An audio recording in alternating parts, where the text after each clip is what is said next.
Canto 1, Chapter 2, text number 12.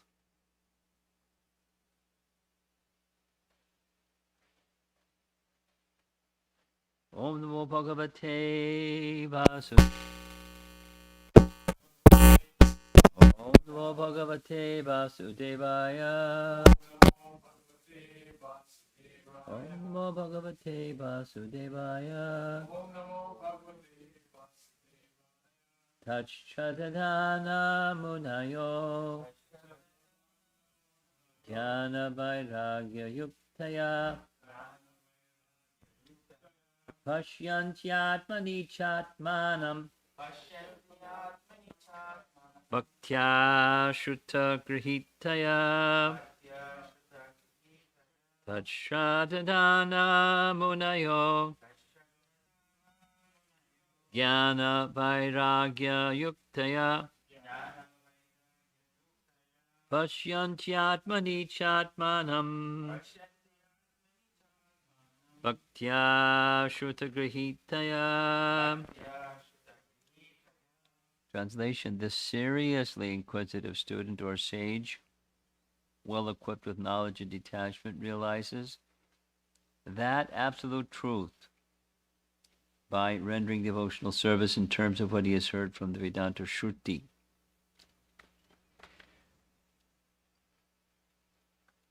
Purport by Srila Prabhupada.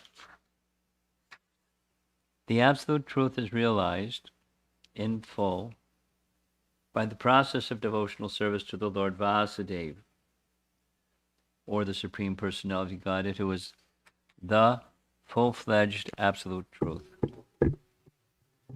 Brahman is his transcendental bodily effulgence, and Paramatma is his partial representation. As such, Brahman or Paramatma realization of the absolute truth is but a partial realization. There are 4 different types of human beings: karmis, gyanis, yogis, and devotees. The karmis are materialistic, whereas the other 3 are transcendental. The first class transcendentalists are the devotees who have realized the Supreme Person. The second class transcendentalists are those who have partially realized the plenary portion of the Absolute Person. And the third class transcendentalists are those who have barely realized the spiritual focus of the Absolute Person. As stated in the Bhagavad Gita and other Vedic literatures, the Supreme Person is realized by devotional service, which is backed by full knowledge and detachment from material association. We have already discussed the point that devotional service is followed by knowledge and detachment from material association. Brahman and Paramatma are imperfect realizations of the absolute truth, so the means of realizing Brahman and Paramatma, the paths of Jnana and Yoga, are also imperfect means of realizing the absolute truth. Devotional service, which is based on the foreground of full knowledge combined with detachment from material association, and which is fixed in the oral reception of Vedanta Shruti, is the only perfect method by which the seriously inquisitive student can realize the absolute truth. Devotional service is not, therefore, meant for the less intelligent class of transcendentalist. There are 3 classes of devotees, namely first, second, and third class. The third class devotees, or the neophytes, who have no knowledge and are not detached from material association, but were simply attracted by the preliminary process of worshiping the deity in the temple, are called material devotees. Material devotees are more attached to material progress, from the position of material devotional service to the second class devotional position. in the second class position, the devotee can see four principles in the devotional line, namely the personality of Godhead, his devotees, the ignorant, and the envious. One has to raise himself at least to the stage of second-class devotee and thus become eligible to know the absolute truth. Paragraph. A third-class devotee, therefore, has to receive the instruction of devotional service from the authoritative source of the Bhagavata. The number one Bhagavata is the established personality of devotee, and the other Bhagavatam is the message of Godhead. The third-class devotee, therefore, has to go to the personality of devotee in order to learn the instructions of devotional service. Such a personality of devotee is not a professional man who earns his livelihood by the business of Bhagavatam. Such a devotee must be a representative of Shukadeva Goswami like Sutta Goswami and must preach the cult of devotional service for the all-around benefit of all people. A neophyte devotee had very little taste for hearing from the authorities. Such a neophyte devotee makes a show of hearing from the professional man to satisfy his senses. This sort of hearing and chanting has spoiled the whole thing, so one should be very careful about the faulty process. The holy messages of Godhead, as inculcated in the Bhagavad Gita or the Srimad Bhagavatam, are undoubtedly transcendental subjects, but even though they are so, such transcendental matters are not to be received from the professional man who spoils them as the serpent spoils milk, simply by the touch of his tongue. Final paragraph. A sincere devotee must, therefore, be prepared to hear the Vedic literature like the Upanishads, Vedanta, and other literatures left by the previous authorities or Goswamis for the benefit of his progress. Without hearing such literatures, one cannot make actual progress. And without hearing and following the instructions, the show of devotional service becomes worthless, and therefore a sort of disturbance in the path of devotional service. Unless, therefore, devotional service is established on the principles of Shruti, Smriti, Purana, or Pancharatra authorities, the make show of devotional service should be at once rejected. An unauthorized devotee should never be recognized by a pure devotee. By assimilation of such messages from the Vedic literatures, one can see the all-pervading localized aspect of the Supreme Personality of Godhead within his own self constantly. This is called samadhi. So there's a natural flow in these verses. The one we discussed this morning, Dharmasya hi apavargasya, follows the Vasudevi Bhagavati verse mentioned this morning in the purport from this morning. It's mentioned again that bhakti unto Vasudeva Krishna causelessly gives rise to knowledge and detachment. So this verse is saying something quite similar, maybe in a different sequence. That is, supported by knowledge and detachment. Supported by knowledge and detachment, one goes further in the process of bhakti by the process of hearing from authoritative scriptures such as Vedanta Shruti. That's what's said here.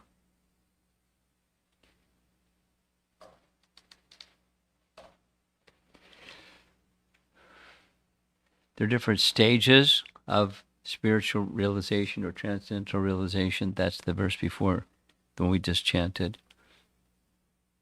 1 to 11, the 3, features of the Absolute Truth, Brahman, Paramatma, Bhagavan. So it's covered twice here in this purport. It's just repeating what the previous verse was saying. But the processes of realizing each of them is a little different. The process of jnana, process of yoga, process of bhakti. So Vasudevi Bhagavati, bhakti yoga, so that's the process of bhakti, gives one realization of the personal feature or the Bhagavan feature.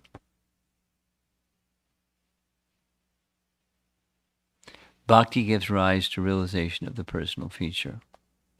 And as the realizations are not fully complete, also the processes of realizing those features is not complete. And the complete form is these two things. Bhakti supported by knowledge and detachment. The knowledge and detachment, knowledge and detachment arises causelessly from bhakti. So bhakti in the higher stages has that knowledge and detachment factor, but the knowledge becomes more complete, the detachment becomes more complete, and the wanting to please Krishna becomes more complete progressively. Therefore, the path of bhakti is meant to be a progressive one. That is, progressive in comparison to the other processes, and also in comparison to the earlier stages, medium stages, or in-between stage, and mature stage. So that's the Kanishta, Madhya, and Uttama stages. They're outlined in the purport also. In short, the bhakti process is the topmost of the yoga systems. The realization that comes from the bhakti process is the topmost in comparison to the realizations that come from the other. And so there's these four categories: materialists that have no connection with the Absolute Truth, and then the three that have connection: the processes and the realization of those processes. So the verse,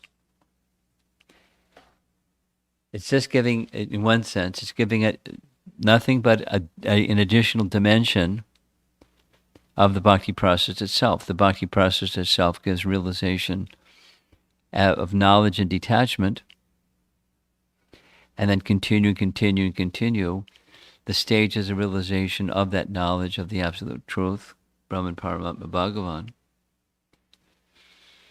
And the further stages is understanding further and further about Bhagavan, supported by knowledge and detachment through the medium of devotional service. It's just kind of like a trajectory picture of what devotional service is not meant for. That's what we discussed this morning. It's not meant for material progress. The phrase that Prabhupada has used in this purport and the previous purport is material association, detachment from material association. The material association is implied with the mood of trying to be the enjoyer of that material association or matter.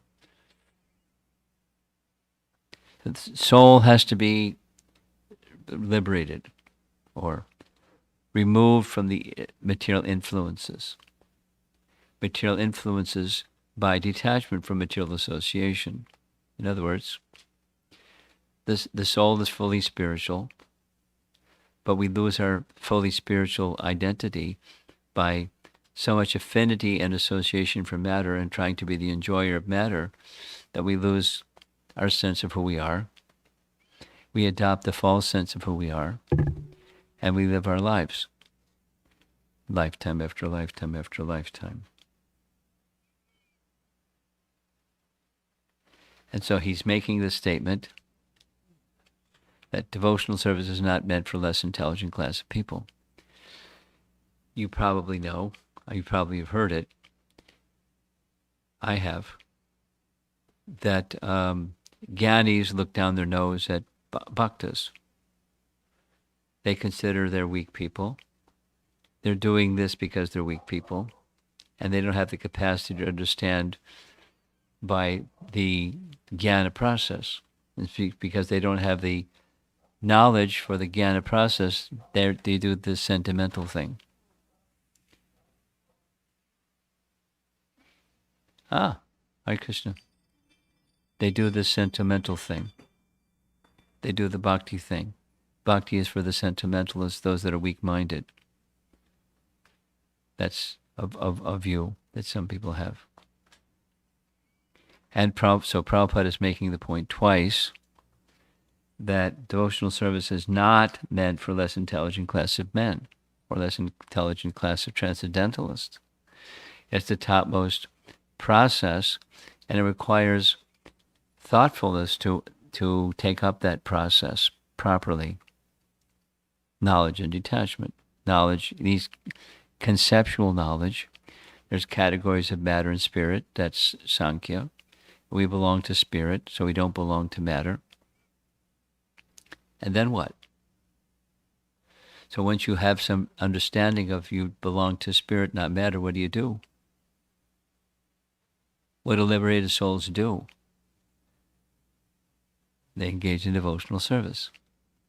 They engage the body and the mind and the senses and the faculties, material coverings, in service to Krishna, but it's because the soul is eager consistently with detachment from material associations, consistently attracted to trying to serve and satisfy the Supreme Person.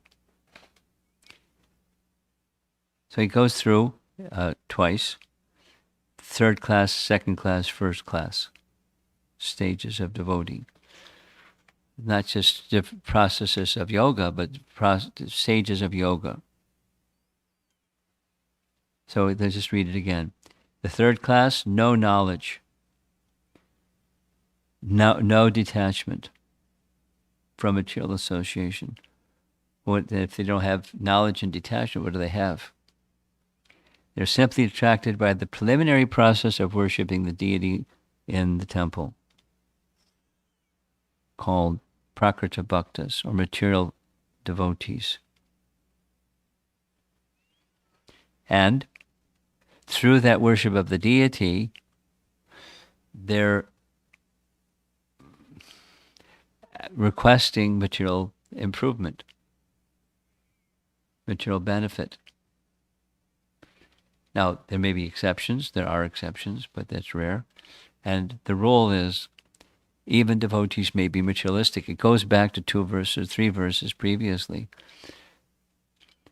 Your duty should not be performed for material gain, and if material gain comes, you don't deploy it in sense gratification.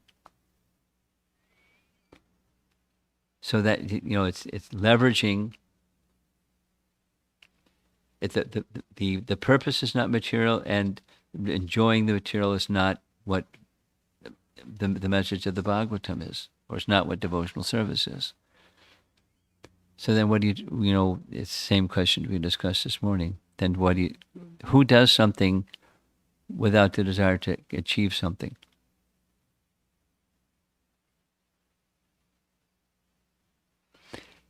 Transcendentalists want to achieve something, but they want to achieve something spiritual. And if you don't have something spiritual like pleasing the personality of Godhead, then it's negation of the material. And call it liberation. Not this, not this. What's liberation? It's not this, it's not that. So what is it? Well, it's not this, it's not that. That's what it is. But it's not a statement of positive negation. So that's considered by those who do that process a man of strong intelligence, or second chapter, Sthitta Pragya. And the Vaishnava, the Sthitta Pragya, is something else. It requires much more intelligence than abnegation.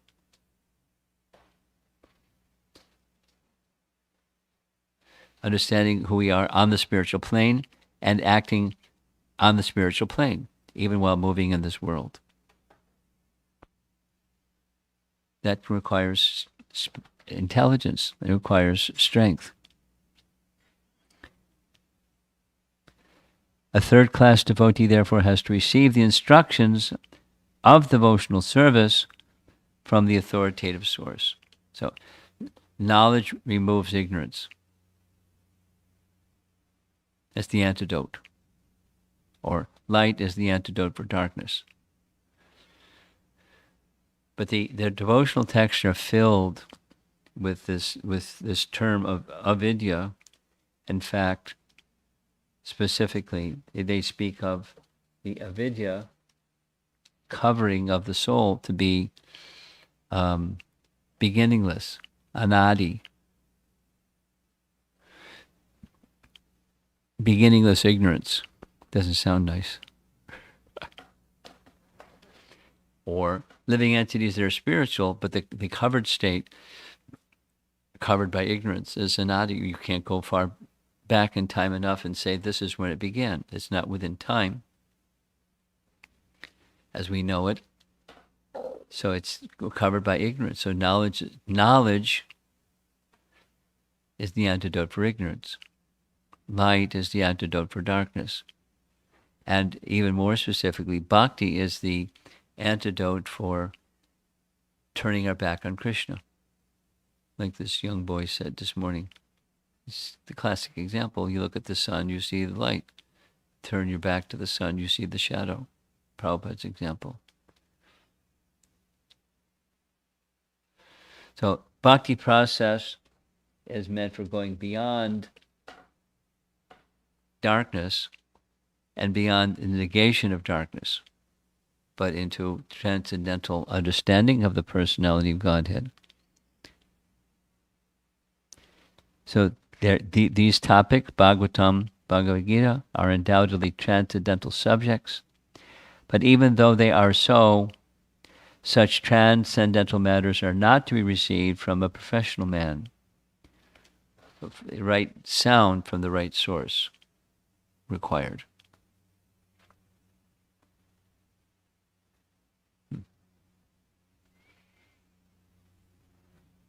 It's quite easy to understand. It's aside from our tradition, how many different people have different versions of what the Bible is or the Quran is. We are quite familiar with the Christian diversity. Gosh, there's so many different branches. Or, who is God? What's the spiritual world where God resides?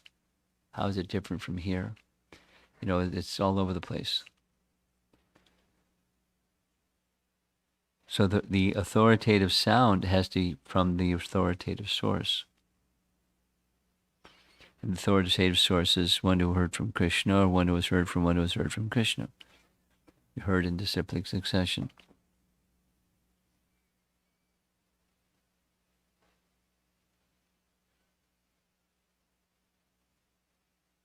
But the options get, that in this purport, in these several verses in a row, it's very capsule. The rest of the Bhagavatam expands the capsule, but the capsule picture is being presented in this chapter 2. It's a good one to learn. What I understood from Vaisheshika gave me a little button. He's calling it a worldwide campaign to learn those verses from chapter 2, from memory. I don't know if I still have the button. Can't find the button. Oh, here's the button. Get the 34. Do you see?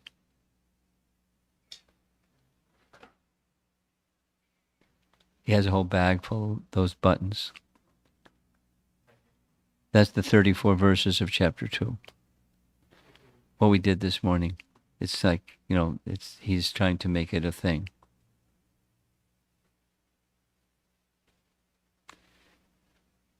But that message has to be heard from the right source.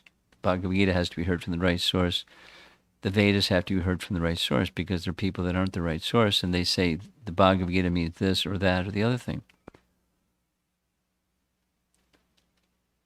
The words are pure, but the consciousness of the person transmitting those words may not be pure, and so one doesn't get the full effect.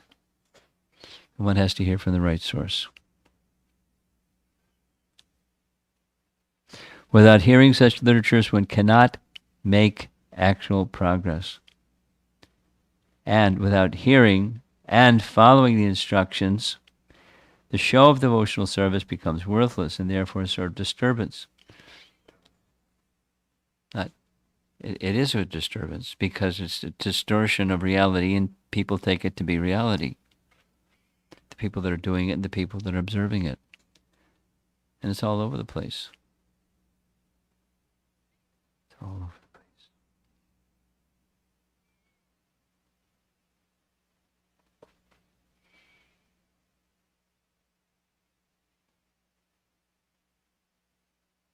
By assimilation of such messages from the Vedic literatures, one can see the all-pervading localized aspect of the personality guided within his own self constantly. This is called samadhi. Well, that was pretty quick. I mean, we're at samadhi already.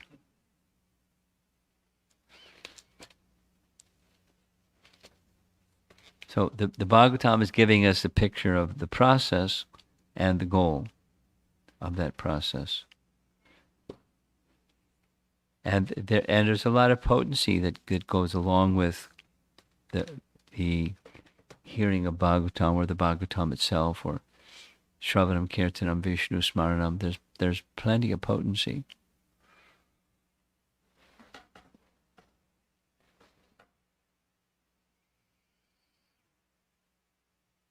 And therefore acharyas very much wanted it to be widely distributed.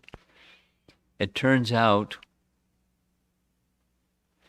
during the time of Bhaktivinoda Thakur, there were so many deviations in the teachings, the teachings of Lord Chaitanya, specifically the Appa Sampradaya group of people,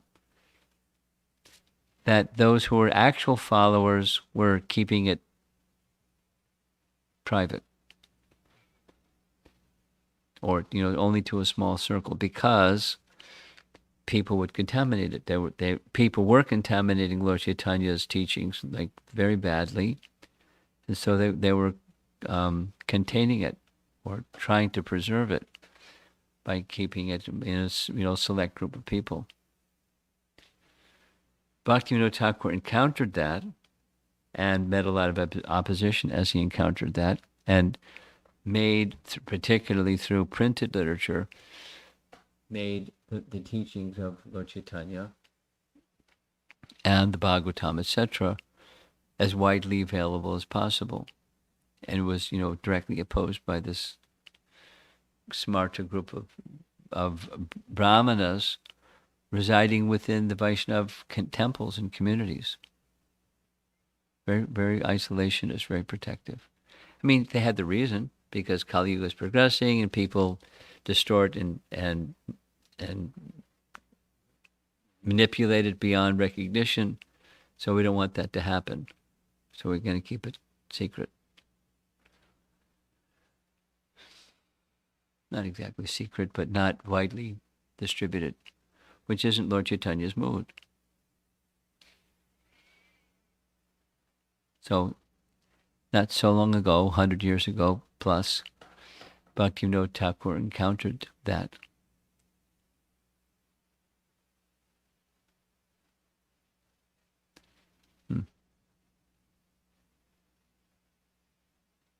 And so with that being countered, now there are, not just now, but there are professional Bhagavatam reciters that their minds are in the gutter in many cases. They're interested in wealth, they're interested in followers, they're interested in the opposite sex, they're interested in material enriching themselves materially through the Bhagavatam. And it's pretty gross, but it goes on.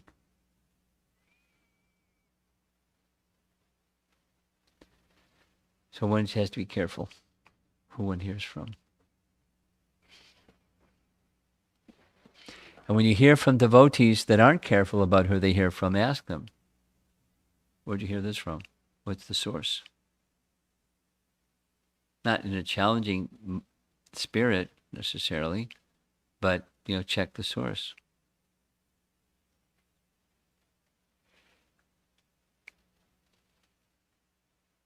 We want sadhu sangha, not asadhu sangha. And sadhus are those who make reference to scripture. They abide by the scripture. They not just have information what's in it, but they live by it. And that's the association one wants.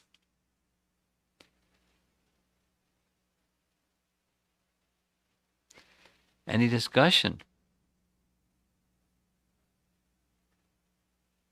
The section of the Bhagavatam is nice. Yeah.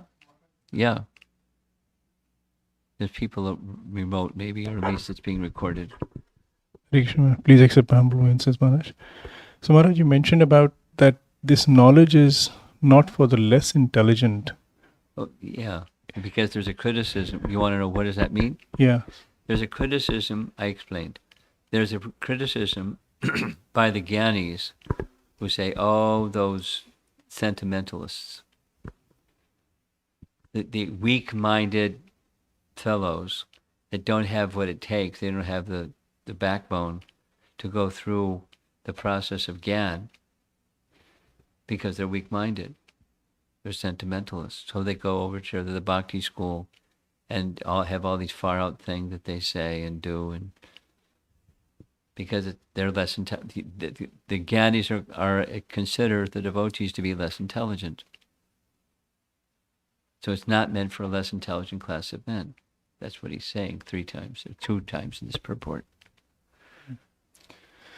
So, Maharaj, in a Grahastha life, we are materially oriented as well, while we are trying to cultivate our spiritual life. We are less intelligent in such a situation. Well, depends. Yes and no, and it depends. Was Vyasa house? How many householder exalted Vaishnavas were there? Many. So they're not compromised because of their consciousness and how they view their ashram and their activities in the ashram. They're not compromised.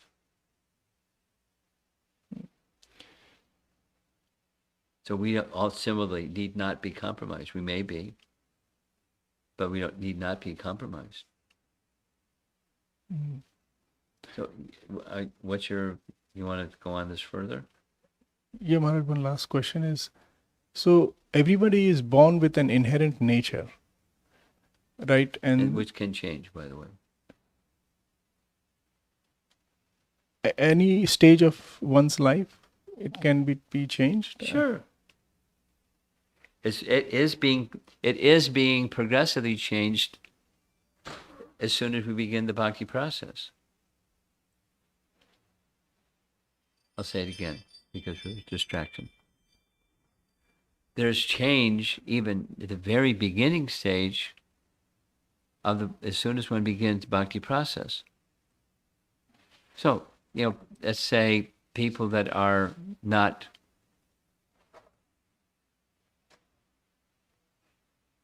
trained in devotional activities and so forth.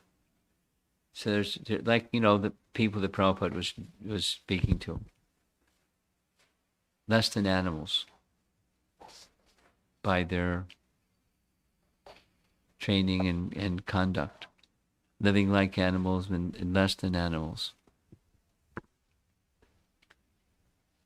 Their character changed. They were born in certain families for certain reasons, and by contact with the bhakti process, their natures changed. not 100% right away, quickly, but it was happening even presently. And during our lives, your life. Not just by following of rules, but by the purification that comes from bhakti itself.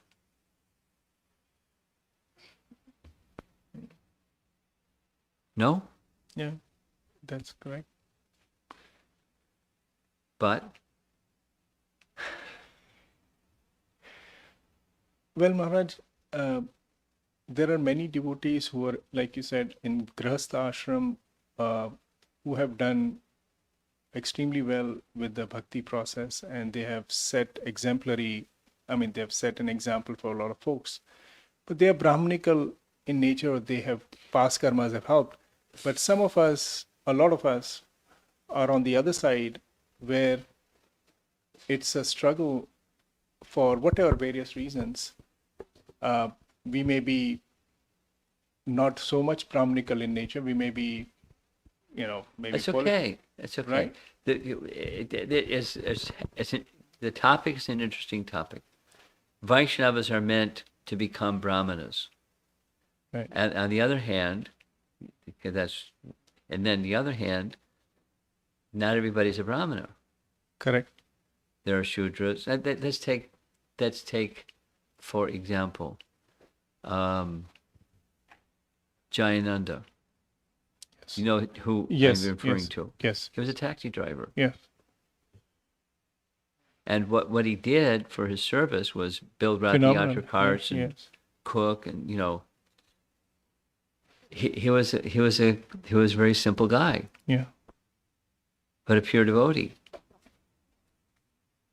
Yes. And there was a spark he got, and Srila Prabhupada enlightened him, and then something, and after many years. And out of all the followers of Prabhupada, when he left this world from cancer, Yes. he had us place his birth date in our Vaishnav calendar Yes. for a reason. Right. And so his bhakti elevated him above his psychophysical nature. It has nothing to do with ashram, by the way, because that's the frame of your question. Some of us are grihasthas, but it has nothing to do with ashram. That's where it started. It's nothing to do with ashram. It has to do with consciousness. So then there are certain traits, samadhammaktapachocham, shantir arjavamevacha, etc., described in Bhagavad Gita, the characteristics of a Brahmana. And one might say, well, Jayananda was an elevated Vaishnav, but was he a Brahmana? He certainly was given Brahminical initiation. Yeah. But did he have the character and qualities of a Brahmana? He gave classes that were mesmerizing, but he wasn't so much shastra chakshus, or chock full of slokas and things. That wasn't his propensity. So one could say, reasonably, that means he wasn't Brahminical. Although he abided by the scriptures, he didn't know it thoroughly. But his classes were very powerful because they were filled with bhakti. So Maharaj, is it not that, in Sanatana Dharma, everyone has to be cultivated by one's nature? So someone is cultivated as a Brahmana, someone is Kshatriya, someone is Vaishya, someone is Shudra, and they all have their position, but that doesn't mean they can't go back to Krishna. But as long as they perform the duties in their position.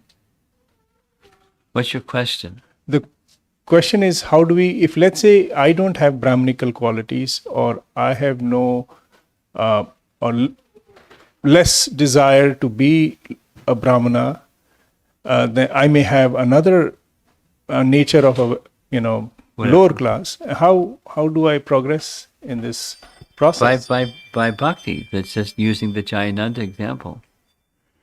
By bhakti.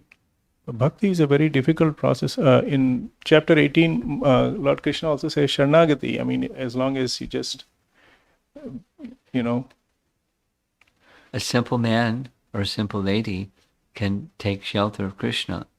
And it's not, beyond anyone's reach. To take shelter of Krishna is not beyond anyone's reach. You don't need lots of Shastra knowledge in order to take shelter of Krishna. So I'm not sure where you're confused. Somebody can... no, I mean, the thing is, Maharaj, I have been personally struggling with my own bhakti process. And I feel that the process that we are following is for the Brahmanas to become Brahmanas. And not for someone. No. That I would let me edit what you just said. It's for anybody to become Vaishnavas, Vaishnavas. not for Brahmanas to become Brahmanas, because not everyone's born. If that's the dilemma, then it's a mistaken understanding of what the bhakti process is and what it's meant to do. It's meant to make us Vaishnavas, and as one becomes more Vaishnava-like, one becomes more Brahminical-like. Mm-hmm. Yes, someone who has Brahminical qualities, and they...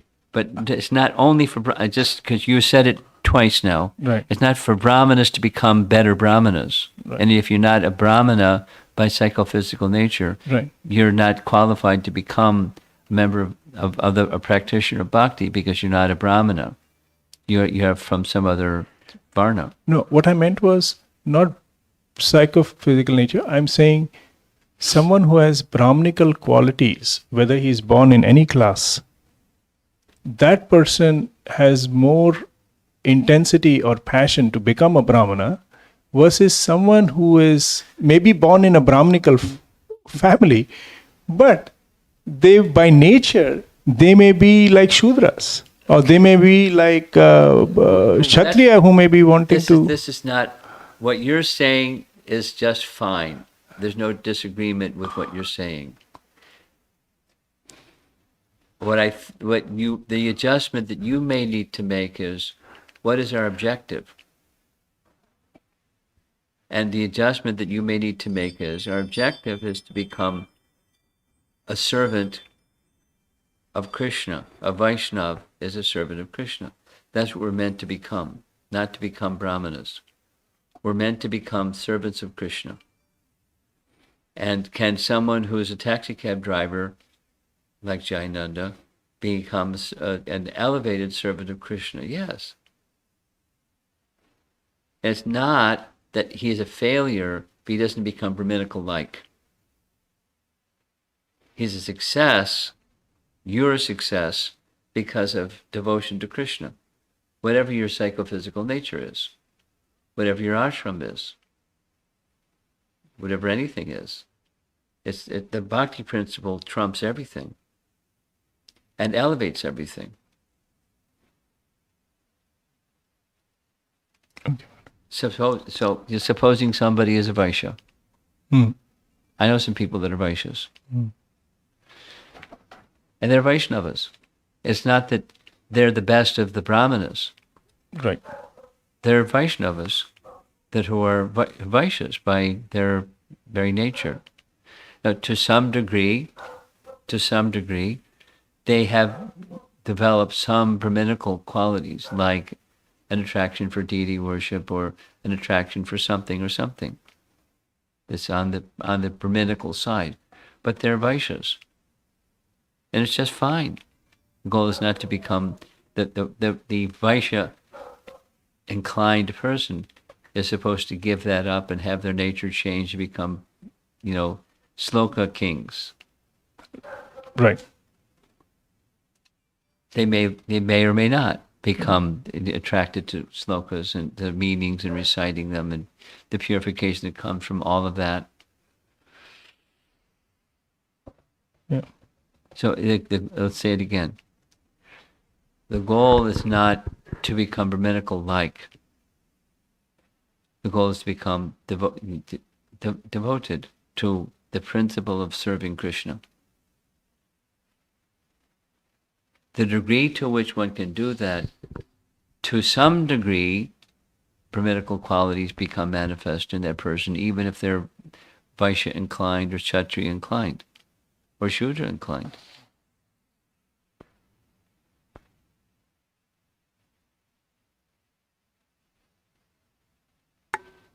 There's some the LA Rath Yatra. You've been to the LA Rath Yatra? Yes. You know who is Ratna Bhushana? Ratna Bhushana. But you don't know him. He's like a Shudra. But he's a great Vaishnav. He's like Jayananda. Different. But he can build carts blindfolded. And figure out how to make folding ones, not just ones you have to take apart, but ones you can fold and put in the back of a truck and wheel the truck away, and then go to your destination, roll it out of the truck and unfold it, and there's the Rath Yatra cart, for example. But it's devotion.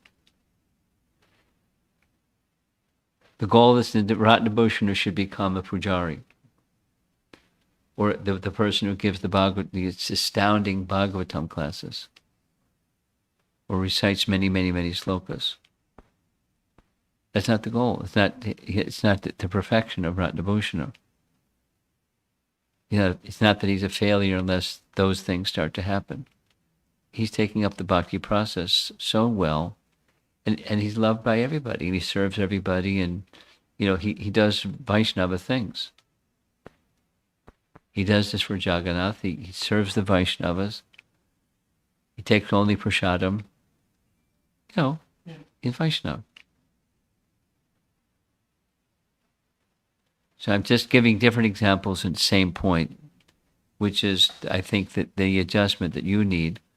Supposing you're not Brahminical, it's quite okay. Supposing you have a different nature, it's quite okay. And then how is that nature best used in service to Krishna? That's the consideration. So the behavior and what's behind the behavior. The consciousness that you carry, or any one of us may carry, when doing the Ratna Bhushana or the Jayananda or the something or the something. So Maharaj, how do I qualify as a Brahmana? I'm just, not for me, but just in general, because we go through our Brahminical initiation, which is the second initiation, after we do the studies of Bhagavad Gita, Bhagavatam, Nectar Instruction, so on and so forth. And then we recite all these verses, and once we understand all these verses, we write an exam and go through, and that qualifies us to become Brahminical. Well, so I find this whole process... I'm sorry if I get your confusion. It's a very monotonous. Well, it's repetitive, and you haven't kept the same point, same question you're asking in different ways, and I'm giving the same answer in different ways.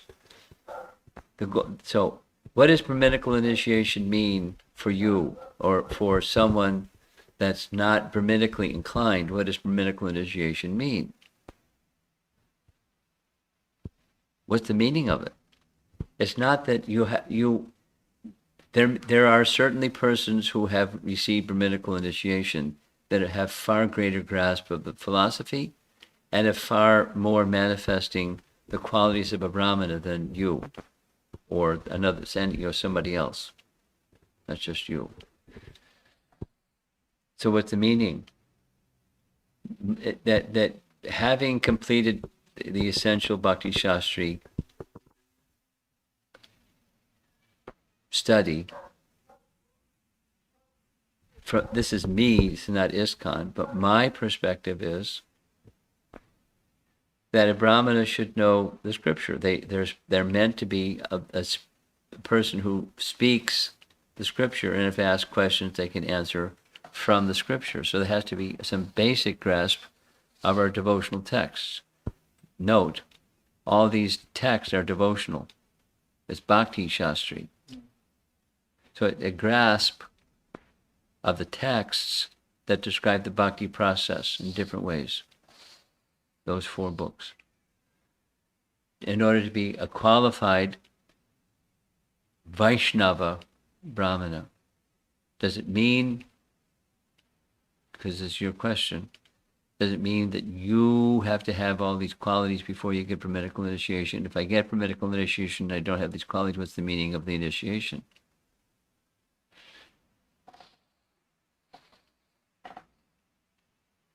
As a Vaishnava, at least, some grasp, if not mastery, at least grasp of fundamental understandings of the bhakti process, or surrender unto Krishna, as you pointed out, the 1866 verse. That you have some a basic understanding, at least in order to get a Bhakti Shastri certificate, or if not a certificate, just having completed Bhakti Shastri study, a basic grasp of what does bhakti mean? What does life of bhakti look like? From the scriptures, not just, sentiment. So that's the meaning of second initiation for a person like you, who doesn't have the qualities that are described in Bhagavad Gita, the qualities of a Brahmana, or those that are really clearly by nature and conduct a Brahmana. There isn't, there's a big gap between this example and that example. And that's okay. So then what's the meaning? It's acknowledgement that you have invested the time, energy, and have been recognized by teacher or teachers that you have a basic grasp of of what bhakti is from the bhakti texts. At least that much. But then, what about the nature of an individual who becomes a Brahmana, who gets the Brahmana initiation, and he then officially, or rather, becomes a representative of his Guru Maharaj or her Guru Maharaj, as well as the organization? And more than likely, the nature of that person, if it's not inclined to the Brahminical nature in terms of submissiveness, or dealing with other, whether it's Vaishnava or non-Vaishnavas, if the nature is not changing with that initiation, then how do we even progress in that? We would cover this 3 times. Here's the 4th time. To some extent, nature has changed. Undeniably. Otherwise, look, I know without naming names, I know some persons who completed Bhakti Shastri study, and they shouldn't be given Brahminical initiation because their character is far from Brahminical. Fundamental character. And they're upset. I mean, I haven't said it to them, but, others have said it to them that, yes, you passed your Bhakti Shastri, but your character is not Brahminical. So it's not like it has to be a perfect person, but if there isn't transformation, scriptures, becoming an academic is not bhakti, even if the texts are bhakti texts. So what's the meaning? It's at least some recognition that here's a person who has a basic grasp of the devotional texts, and they have a semblance, it's a nice word, it's like shadow, semblance of many basic Brahminical qualities. Supposing somebody by nature is very angry or very harsh or very rude or something, that person should not, in my opinion at least, that person should not be given Brahminical initiation if they've got 6 Bhakti Shastri certificates, because their character has to match, but it doesn't have to be, the bell has to ring, you're perfect Brahmana. So you've said 4 times, what if character hasn't changed? I say character has changed, and if character hasn't, then that person should be awarded Brahminical initiation. If their character has changed, then there's reason for awarding, is like acknowledging the effort that they've invested in character transformation to some degree, to say significant degree, and a basic grasp of the devotional texts. And they've demonstrated both, regardless of whatever, their birth or their nature or the family or community or anything.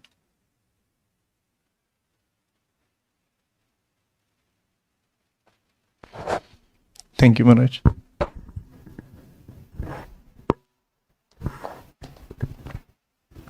You have something? Yeah.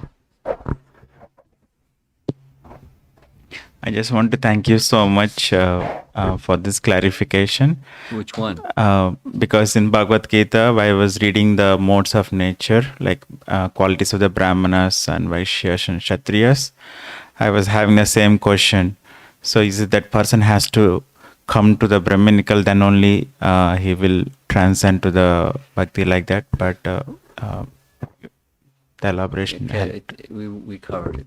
Yeah, just want to thank for that. And I have a technical question. So there is progression in yoga, jnana to the bhakti. And then when it comes to bhakti, there is then kanishta, madhyama, and uttama. Correct. So I'm having a just a doubtful question. So neophyte looks to be having lesser knowledge than a jnani.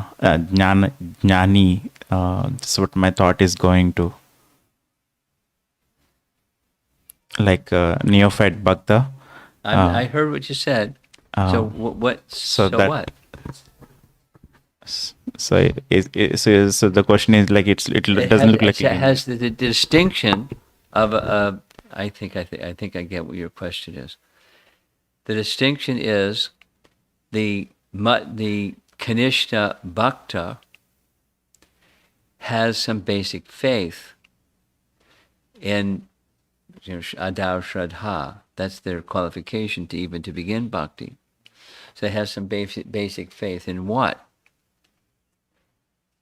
Well, not just basic faith that there's a higher truth and that higher truth is Brahman. Basic faith in Bhagavan, or a supreme person. And they're reposing the faith tendency instead of on their strength or their capacity or their wisdom or their scholarship, faith in the supreme person. And that makes them in the category of a Kanishta Bhakta, as opposed to a Jnani, Jnana Bhakta.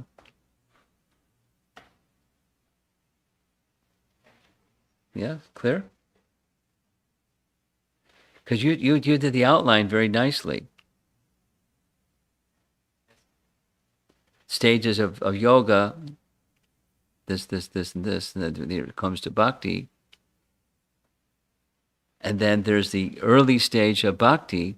It seems that early stage of bhakti person has less knowledge than the Jnani, but they're above the Jnani. So how's that? So because it's not just information, it's orientation or disposition or basic faith in the personal feature of the Supreme. Yes.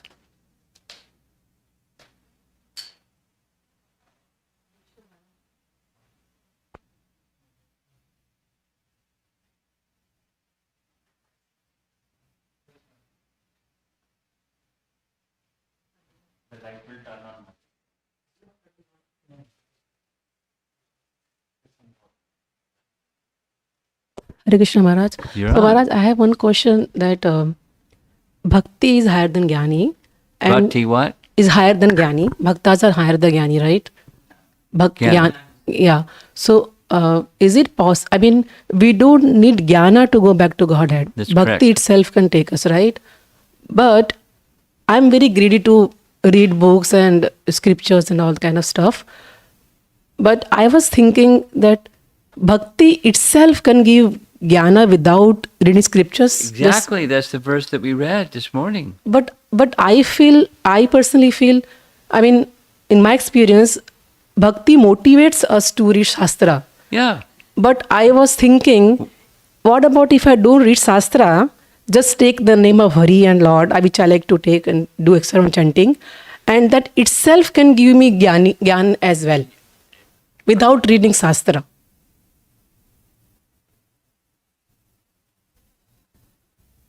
So we don't do that, and the question is why we don't do that. No, that's not my question. My question is it possible that Lord can have mercy on Of me course and it's you can have... possible. Of course it's possible. We'll say it 3 times. But I am not seeing in myself, because if I take name of Lord, sometimes I do 6 round chanting, sometimes I do a whole day chanting, which I do mostly in auspicious days like Janmashtami and Narsing Chaturthi. But until unless I don't read Shastra, I don't get any wisdom, I don't get any knowledge. Well, I beg your pardon. What Scripture says is not what you said, and therefore I accept what Scripture says, not what you said. What is knowledge? Knowledge means like, it's like an ocean. Like if you read Yes, Bhagavatam, Okay. But it's an ocean. But if on Janmashtami and Nrsimha Chaturdasi and whatever other days you do extra, that itself is a symptom of knowledge. What's the symptom of knowledge? One who has taken full shelter of Krishna. That's a symptom of knowledge. Because that is the essence of what is knowledge. Now, it would be, let's go the other direction. The other direction is that you don't read at all. Not to say that that's your lifestyle, but supposing there's somebody that doesn't read at all. So like Ratnabhushana. I don't know how much he reads, but probably not a lot.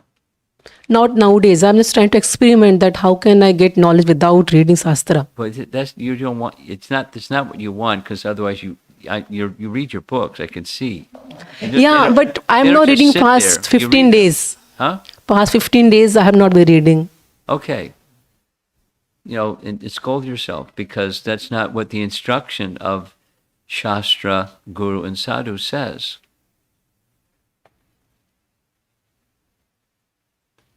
Now, so what? You're not getting the full benefit. You're not going to be punished for not reading the books for 16 days, but you're not going to get the full benefit. So what's the benefit? Go back to the verse, 110:8, I think that's the number, 110:9. The Vasudeva Bhagavati verse.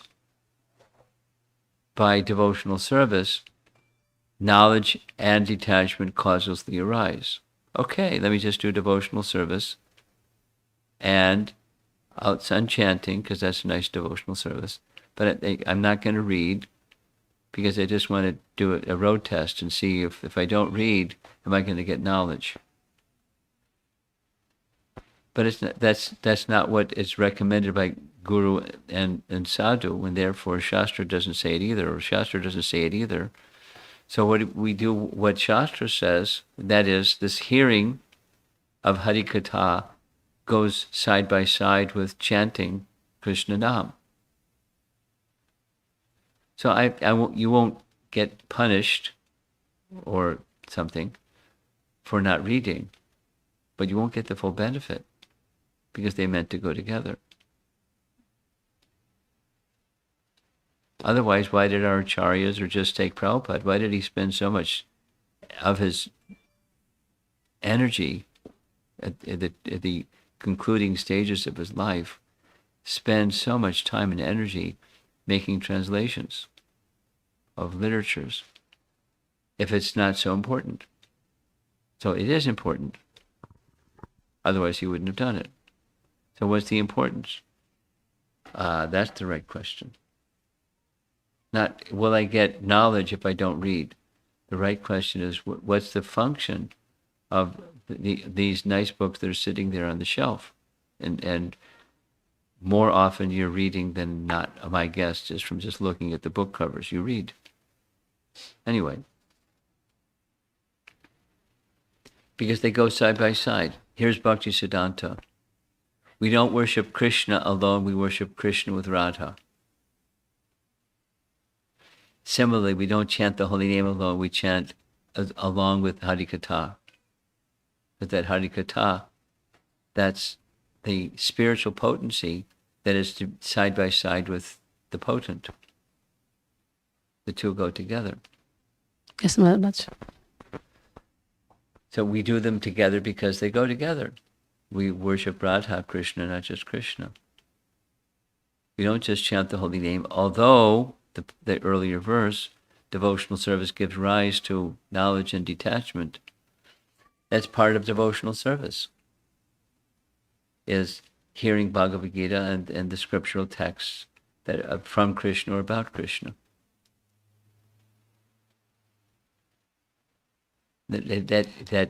Through that medium, Krishna becomes revealed to us, along with through the name and through the other forms of devotional service. Have you ever, I'm sure you have, all of us have, gotten some surprising, unexpected, some kind of something realization about Krishna just in the course of our practical devotional service? Yeah. So there's the example. Now, where did that come from? It came from within. It's Super Soul giving some realization.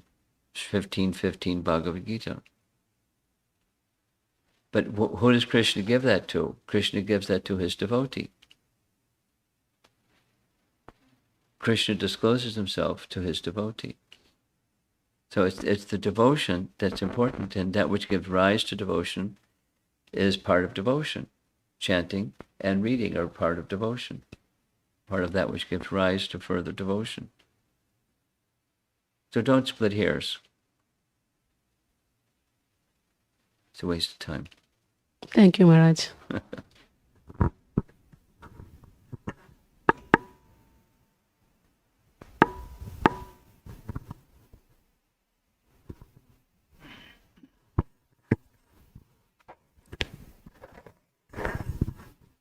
Hare Krishna Maharaj.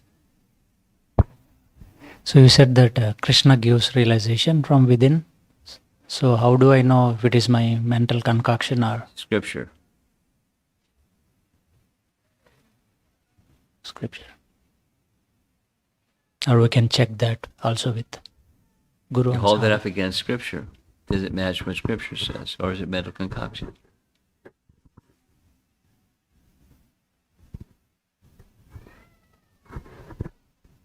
You know, in side by side, Guru and Sadhu. Here was a realization. Is it my imagination, or is it to be accepted as genuine? Guru, Sadhu, Shastra, but ultimately Shastra.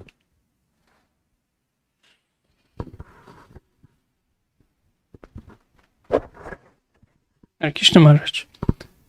This morning you mentioned a cultural aspect about returning gifts or being grateful for gifts.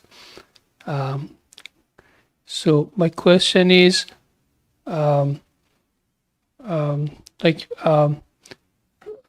culturally, sometimes there is obligation. Well, sometimes Like when you said like that, I thought about, it's like my cultural background, saying that your like cultural background. yeah, when you go to somebody's house for the first time, kind of you have to bring gifts, and that framework causes a nice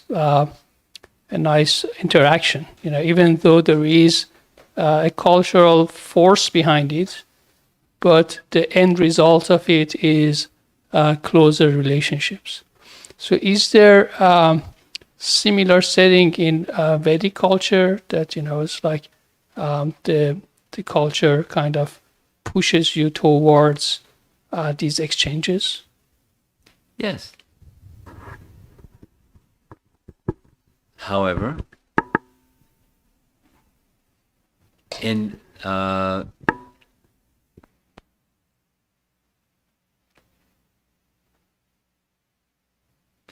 exchanges remain on the material platform and therefore ranging between not fulfilling and disruptive if I don't know who I am and I don't know who the other person is on the spiritual platform.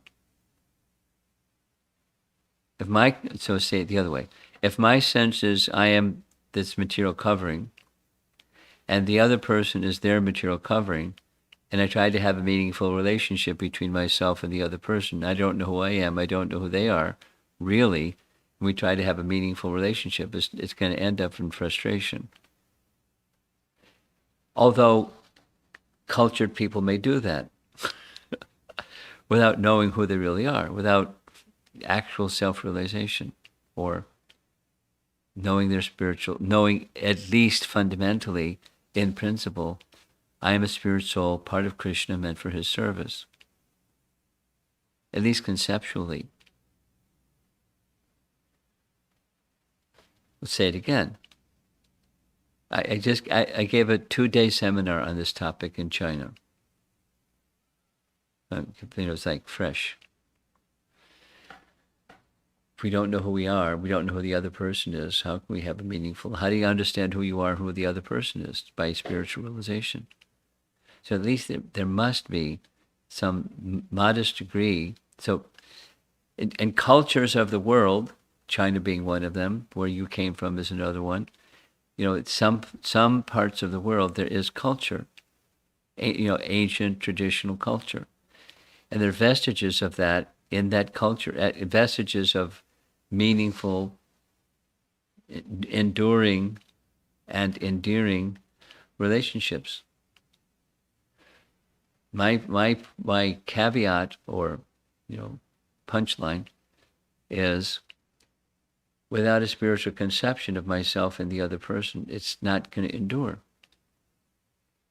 I will not be satisfied, they will not be satisfied, and in between there's frustration between myself and the other person and vice versa. But we're cultured, so we just go on because it's what cultured people do.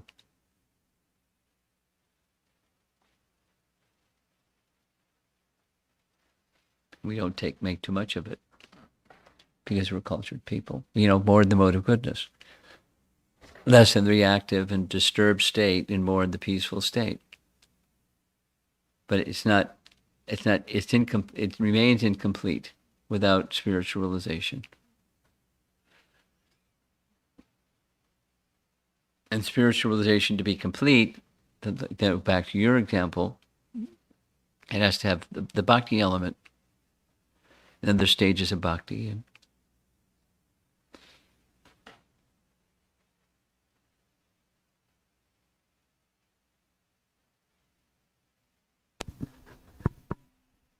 I have another question. Yeah. Maharaj.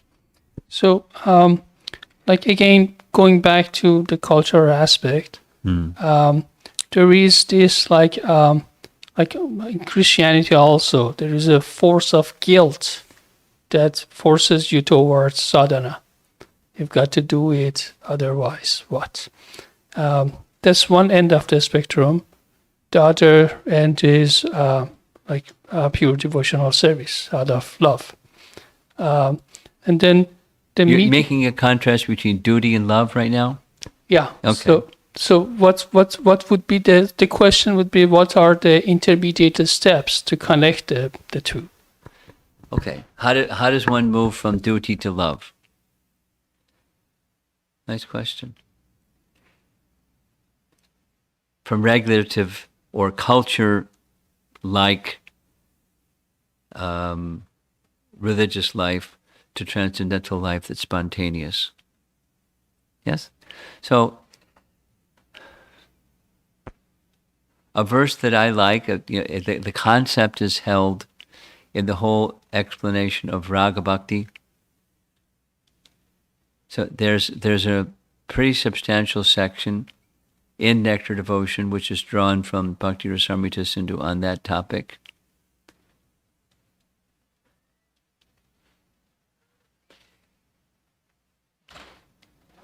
A shorter version or more capsule version is in Madhurya Kandambini. You know what that is? Yeah. So the final chapters are describing the final stages and their symptoms and what does it look like. Just to keep it simple, Rupa Goswami is presenting in his Bhakti Rasamrita Sindhu, in his explanation of bhakti, the regulative has built into it the spontaneous. It's followers of Rupa Goswami, that's us, Rupanugas, built within or embedded within the regulative stage is the unfolding of the spontaneous stage. The seed is there already. It's not like you have to go to the Kmart and get some or something. It's already there.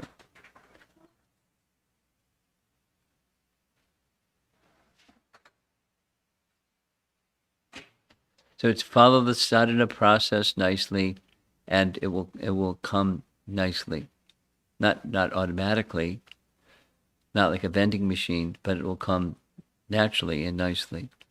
And that naturally is enhanced, enriched by associating with those that have it. It was in one of those slokas that Vaisheshika Prabhu recited in the morning sloka recitation section, but it's the verse 4 of Manashiksha. Is like a sutra, a capsule presentation on how does one move from regulative to spontaneous bhakti. It speaks about coveting, that it's a nectar of instruction also. Nectar of instruction. Starting with text 9 and going through 11. The spontaneous stage is described. In capsule form also. But it's association with coveting the desire to reside in Vrindavan or in the holy Dham. Maybe somebody, maybe a Hovalam or maybe Ayodhya or maybe something. The abode of the Lord, the abode of the Lord's pastimes. Coveting a desire to be there. And associating, reading the writings and through the writings associating with the personalities of that holy place. In the case of Krishna Bhakti in Vrindavan, it's for Krishnadas Kaviraj, it's Rupa Raghunath. Or for Raghunath Das Goswami, it's Sanatana Goswami, Rupa Goswami, and Swarup Damodar. Meaning, persons who embodied that spontaneous love so deeply that one has affinity for them and one approaches them for their mercy and receives from them. And in that way, the regulative becomes spontaneous by associating with those of that same tradition that are in the spontaneous stage of bhakti. That's the principle.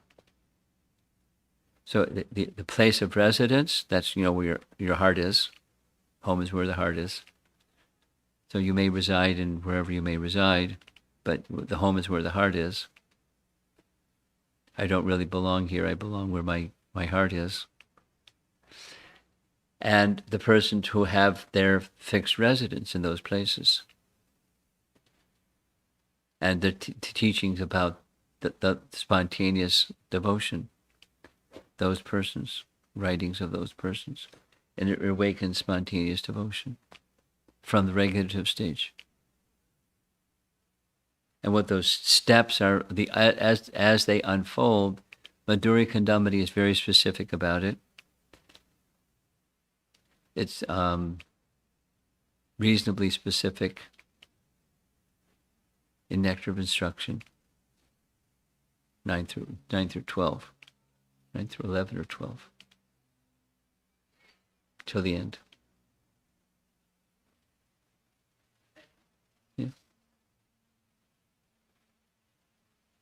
Hare Krishna Maharaj, one thing from Bhagavad Gita is when Arjuna is not willing to fight and Krishna gives him instruction why he needs to fight.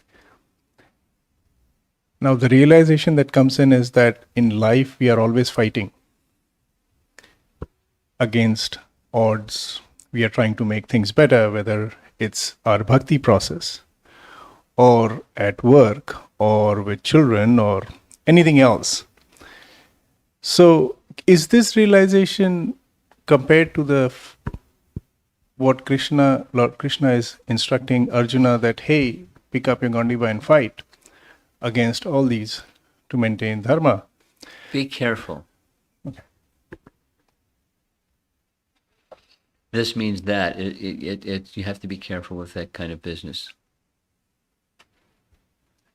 In other words, in some cases it's appropriate. I would say, just like his question, you're getting some understanding. Can it be verified in Scripture and through our acharyas? That, be careful. And so see if because so many people have made so many renderings of Bhagavad Gita, it's ridiculous. Rather than just, surrender unto me. Or, the straight as it is, without interpretation and contortions. So back to your question, I'm speaking now in principle, but back to your question. Yes, life has its struggles, and if your question is what Arjuna went through, similar to what we go through with our struggles in life. Similar, but not the same. Similar, because we're in a place of duality where there's a struggle. We want happiness, and we're not finding happiness. Instead, we're finding misery. And that's that was Arjuna's situation, and that's when your light's on. You see, it's not the happiness isn't what it's supposed to be. Some people don't have their lights on, and they just think it's okay. Or they just struggle, and they still really don't know what happiness is. Okay, so be careful in extending. This means that you can take a lesson from life that it goes like this. So be careful. Make sure that make your best effort to verify or just don't buy into the concept.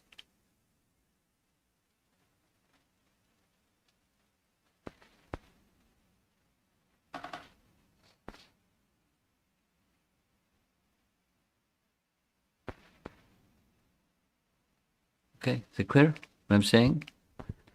You want to ask it again? Go ahead.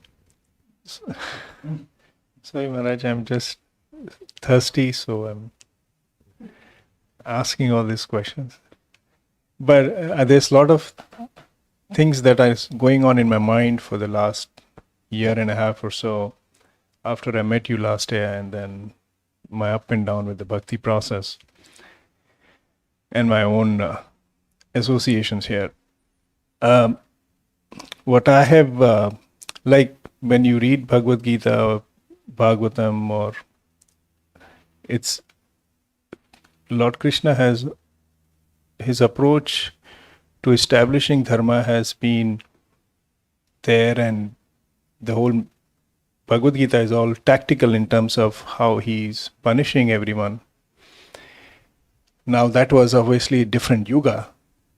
We are in Kali Yuga. I mean, how do we correlate? How do we what? Correlate. How do we correlate? The principles don't change over time. Understand the principle, apply the principle, because the principle doesn't change over time. Circumstance may be different, time may be different, Principles don't change. So try your best through study and discussion and so forth. What's the principle involved? And that's how we correlate. We don't, it just, the circumstance is what it is, and you apply the principle according to your circumstance. But again, we are neophyte devotees. We don't have that intelligence to understand every Of bit of course thing, not. So you're not expected to understand every. right? But the things that you do understand, you in principle, you apply those things that you do understand. And as you go along and become more purified, etc., become more advanced devotee, you'll understand more and understand more. Then you have more to apply. You'll have more homework. That's good. The goal is not to have no more homework. The goal is to become spiritually realized. So that which you can understand, and it's verified from scriptural authority sources, you apply that. Don't overcomplicate it, please. Should I say it again? It's not expected you understand everything. It's understood you won't understand everything. It's perfectly normal. You're a perfectly normal human being. Congratulations. And you understand what you understand. You try to verify that your understanding matches, like his question. Is there something from Guru Sadhu Shastra that confirms my understanding? And we get that clear confirmation. Then you take that principle and you apply it in your circumstance of life. Knowing that by doing so, further purification and thus further capacity to realize, and thus the need to get further verification of, is my realization match what Guru Sadhu Shastra says? You just keep following that thread. It's a wonderful adventure. Is it a challenge? Yep. Is there an amount of uncertainty? Yes. But the good news is we have Guru Sadhu Shastra to keep us on track.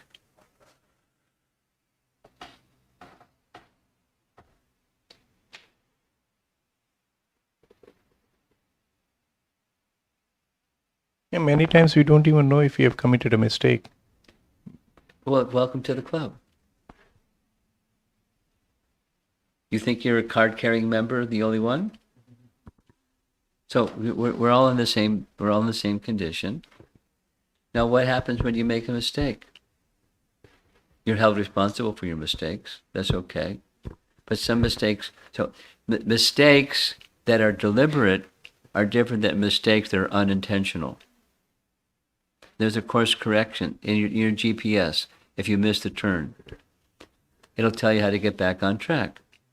So know what the goal is and stay focused on the goal and the steps to get there. You take a wrong turn, it's okay.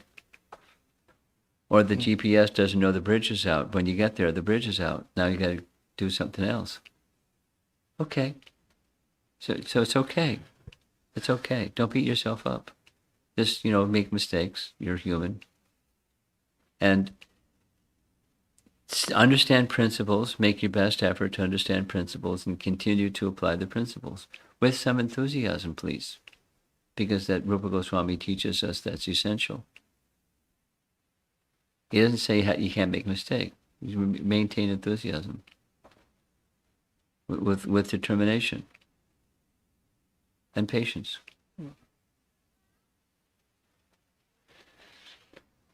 Follow those Bhakti Shastri instructions. You've got the map, you got the destination. You keep going. You're less than perfect. You don't understand everything. That's okay. Make mistakes. That's okay. I mean, it's understandable.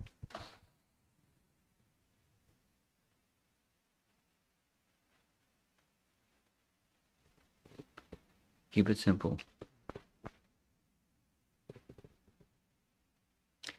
Others? Hare Krishna Maharaj. Just wanted to share one realization. Okay. So, with regards to the dualities that we go through or whatever, we have that our sense of happiness and distress. But at the end of our life, I mean, what is real success? If we were to ask, the question is, at that time, are you remembering Krishna? I mean, this is what over and over Srimad Bhagavatam or Gita teaches us. Okay. I mean, I felt that it was so powerful for me to hear. Doesn't matter success, failure that we go through in life. That's all for us to learn lessons and move on.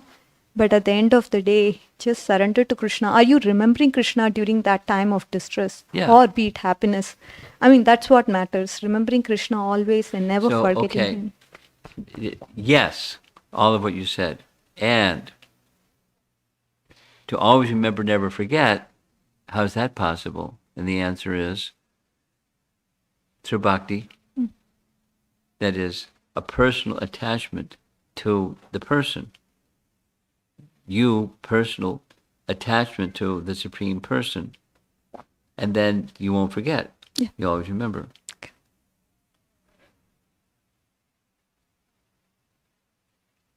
All I'm saying here is it's not a vending machine. Right, Maharaj. It's bhakti. So it's not a bhakti machine, it's bhakti life. And so it takes a sustained and continued effort.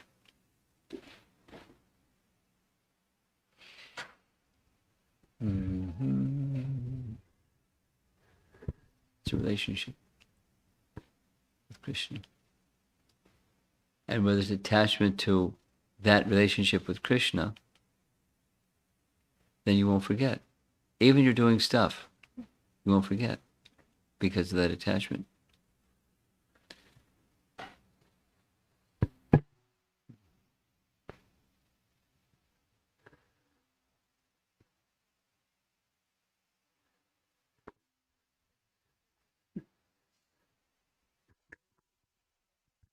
Hare Krishna Maharaj, please accept my humble obeisances, all Srila Prabhupada.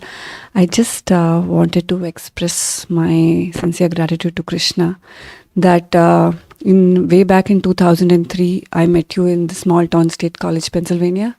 And Called State College, Pennsylvania, Penn State University. Penn State, okay. Yeah, and I'm seeing you again here. I met you a couple of years ago, but again in 2003, small town, Pleasanton, I'm seeing you getting your darshan and association. I'm Shravan's wife. I don't know if you remember me. So I'm Hishi Kumar Das now. But back in Penn State, I was his wife. In 2009, you came for our DT installation. Wow. Yeah. Just after your Vyasa Puja. It was a stormy night from New York to State College. You drove all the way. It was a bad storm. We are very, very grateful. I don't know if you remember, but these are all great memories we can never forget. So I just wanted to express my gratitude to Krishna, actually, that it's so amazing that after so many years, though we moved to California, we still are able to get your personal association again. Thank you so much, Maharaj. You have made a lot of impact in our lives over the last so many years. That's where my husband started his Krishna consciousness in Penn State Vedic Society, and we're still going strong. Very grateful to you. Very good. I met somebody today that had remembered details and details and details of a visit to Bits Pilani, 15, 18 years ago.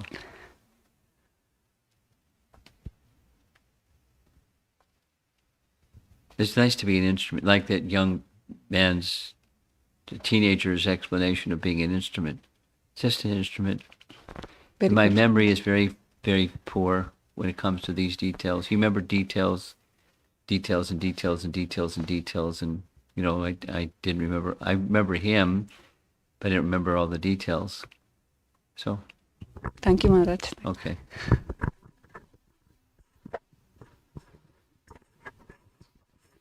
Hare Krishna Maharaj, please accept my humble obeisances. One question regarding fault finding.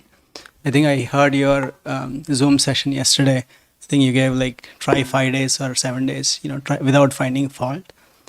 But so the mind looks like in my personally I try to find faults in myself, Ah, and that transfers over to others. And I think, oh, this is not Krishna consciousness. That is No. this.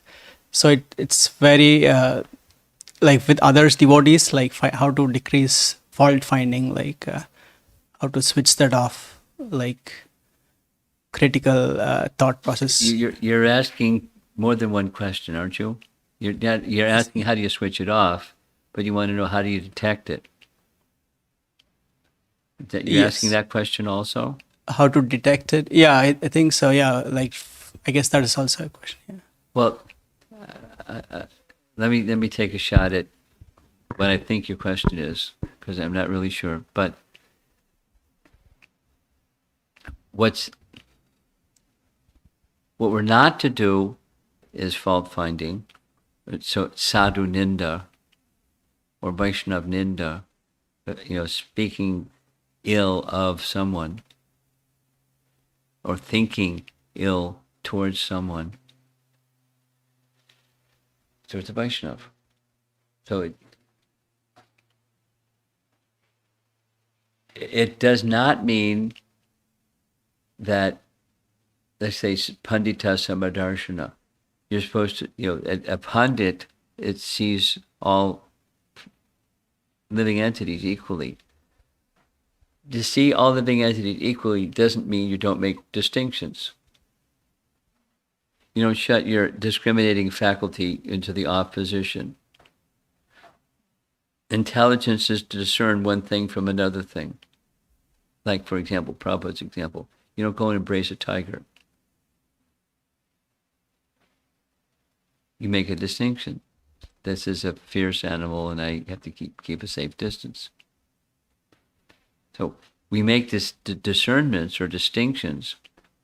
The bad word today is discrimination, but it's a good word because it means discerning one thing from another thing. So we are to discern from one thing from another thing, like modes of nature. These are symptoms of these modes, those are symptoms of those modes. We make distinctions with our discerning faculty. Our intelligence stays in the on position. But fault finding goes into a judgmentalism, not just a seeing, but making a judgment. And, the judgment is not on Krishna's terms, the judgment is on our terms.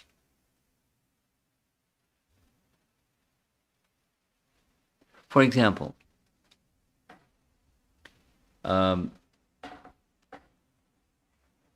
maybe you know some people that speak harshly. So you can be discerning and see, wow, that's harsh speech. Where does that come? So which mode of nature is that coming from? Or what impressions may be there in their subtle body that makes them speak harshly? Maybe they've been through some tough times, and so to protect themselves, they speak harsh. However you process it, you're not making a judgment of or condemning. You're just discerning. That's Brahminical or mode of goodness function. Discerning one thing from another thing. It's a function of intelligence. Judgmentalism or fault finding, the modes of nature are what they are. I suppose we could fault Lord Shiva for being in charge of the mode of ignorance. We could fault Lord Brahma for being in charge of the mode of passion. For that matter, we could fault Lord Vishnu for being in charge of the mode of goodness, because it's still the material mode. So it's making a judgment, a good and bad kind of judgment, right and wrong kind of judgment, instead of just discerning what's what. When you discern what's what, your behaviors are going to differ. So for example, here's a very elevated Vaishnav, and my behavior towards an elevated Vaishnava is what's appropriate for behavior towards an elevated Vaishnava. And here's a peer, and I make friendship with peers, because that's what it's joined in Scripture for me to do. There's an innocent person, and extend myself to innocent persons. And the demons, I refrain from demons. It's not judgment, it's a proper conduct according to my position. And with the faculty of discernment, the operative position. But it's not fault finding. It can be, but it in and of itself isn't fault finding. Discerning isn't fault finding.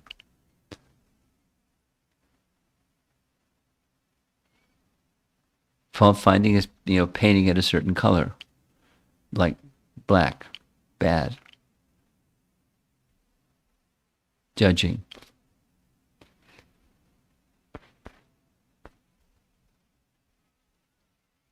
If the fault finding is not there, what is there?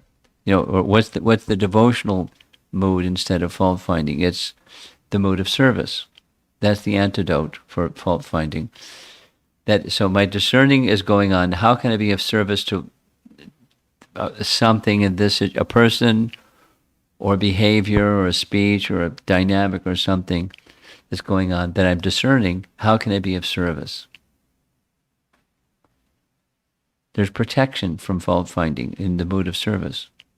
You follow? So I may not have the answer to what's the best means for me to serve in this situation, but I'm protected from fault finding. Because it can be an elevated person, it can be the less advantageous person. I'm not judging or fault finding, I'm just wishing to know the best way to be of service.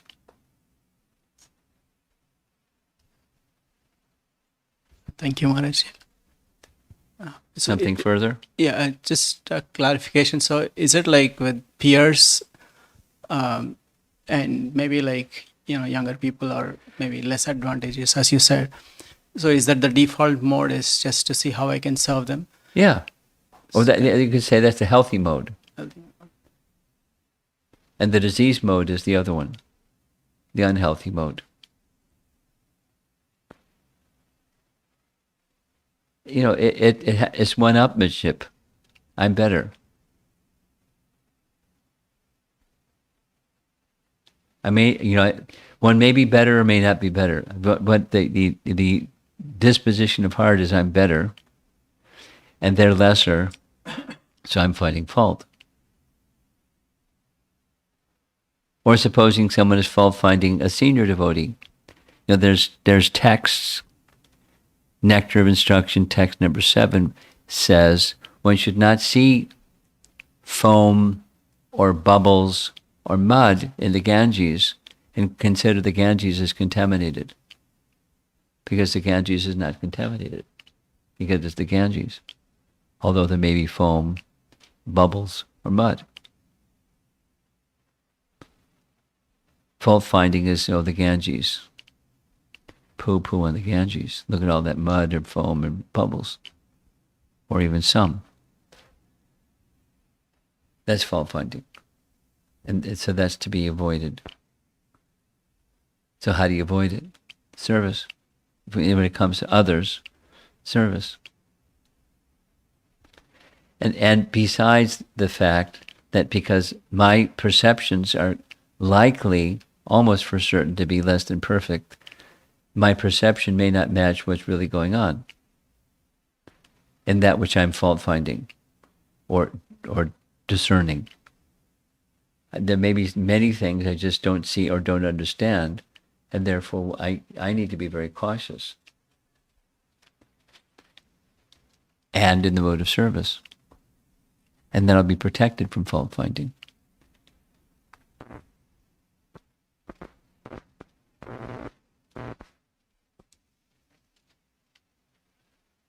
Thank you, Maharaj. I think, the mode of service, I think that's the key I'm getting.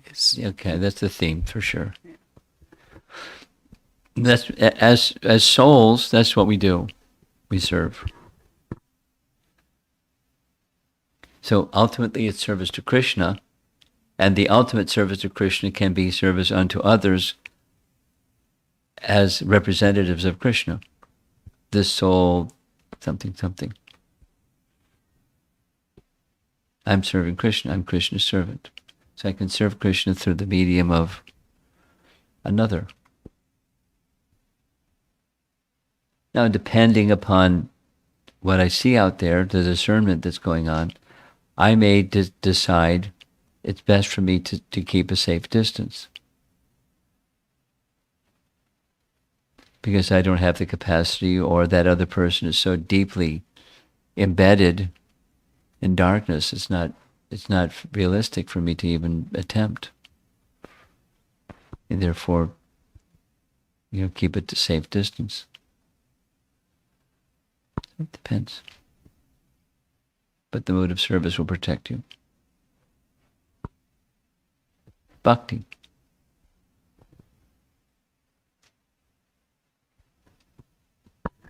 Okay, looks like we're done.